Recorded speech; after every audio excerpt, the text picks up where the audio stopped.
बारिश के बाद हमारा अनार के अंदर पहला काम रहता है ट्राइकोडर्मा डालना। जो ट्राइकोडर्मा है वो हम आप देख सकते हैं कि हम गोबर खाद के अंदर ट्राइकोडर्मा मिक्स करके ही उसको जमीन के नीचे छिड़काव करवाते हैं। तो जमीन के अंदर कैसे छिड़काव करते हैं कि जो पूरी अनार की लाइनें हैं, बीच की जो भी जमीन है उसके पूरे में हम उसको मतलब डलवाते हैं। तो अभी ये डालने से फायदा क्या है? तो हमारा जो फायदा है, जो हमारी दो लाइनें हैं उसके बीच में जो जमीन है उसके अंदर जो भी फंगस रहेगी वो आप ये ट्राइकोडर्मा डालेंगे तो वो एकदम क्लीन हो जाएगी और उधर से जो फंगस है वो क्लीन हो गई तो हमारे पौधे के ऊपर भी फंगस आने के चांसेस बहुत कम है। लोग क्या करते हैं कि लोग फंगस के लिए बाद में बहुत ही स्प्रे करते हैं, अलग अलग फंगिसाइड का यूज करते हैं, लेकिन बारिश के बाद ये काम आपको कर ही लेना है। इससे हमने 5-7 साल से हम यूज कर रहे हैं, हमें काफी अच्छा रिजल्ट हमें दिखा है, इसीलिए हमने आपसे ये वीडियो शेयर कर रहे हैं कि आप इस तरह इसको यूज करें। कोई भी कंडीशन में पौधा हो तो उसमें हमें ट्राइकोडर्मा यूज करना है। जैसे फ्लावरिंग स्टेज है तो उसमें भी आप ट्राइकोडर्मा नीचे छिड़काव कर सकते हैं। जिसपे माल लगा है 1 महीने में पक रहा है तो भी उसमें भी आप छिड़काव कर सकते हैं। जिन लोगों को लेट इथ्रेल करना है वो लोग भी उसको छिड़काव कर सकते हैं, क्योंकि फंगस तो कोई भी प्लांट हो उसमें फंगस तो रहती ही है।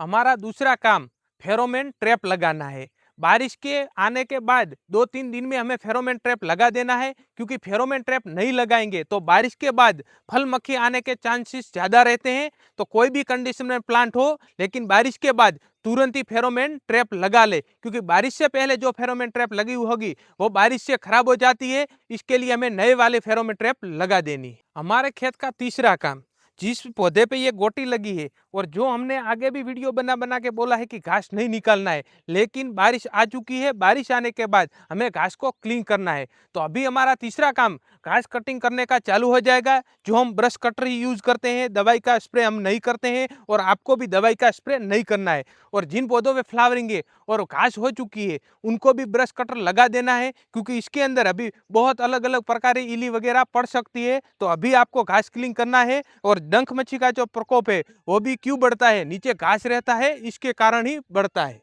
ये सब काम के साथ साथ हमें फंगीसाइड का भी स्प्रे लेना है, क्योंकि जब भी बारिश खत्म हो और वातावरण थोड़ा हमें क्लीन लगे तो हमें फंगीसाइड का भी स्प्रे कर देना है। तो फंगीसाइड का स्प्रे जो है वो तुरंत बाद जिसपे फ्लावरिंग है उसमें भी कर लो, जिसमें माल लगा है उस पे भी कर लो। हम क्या है कि हम लेबर ज्यादा रखते हैं, एक हमारा जो काम है वो क्लीनिंग का करेगा, घास क्लीनिंग के लिए ब्रश कटर चालू करेंगे, 2 लोग स्प्रे करेंगे। तो जिनके भी पौधे ज्यादा हैं वो थोड़े लेबर बढ़ा दे, लेबर बढ़ा के काम तुरंत जल्दी जल्दी हमें कर लेना है, क्योंकि बारिश के टाइम पे हमें टाइम कम मिलता है, इसके लिए काम में हमें थोड़ा जल्दी करना पड़ेगा।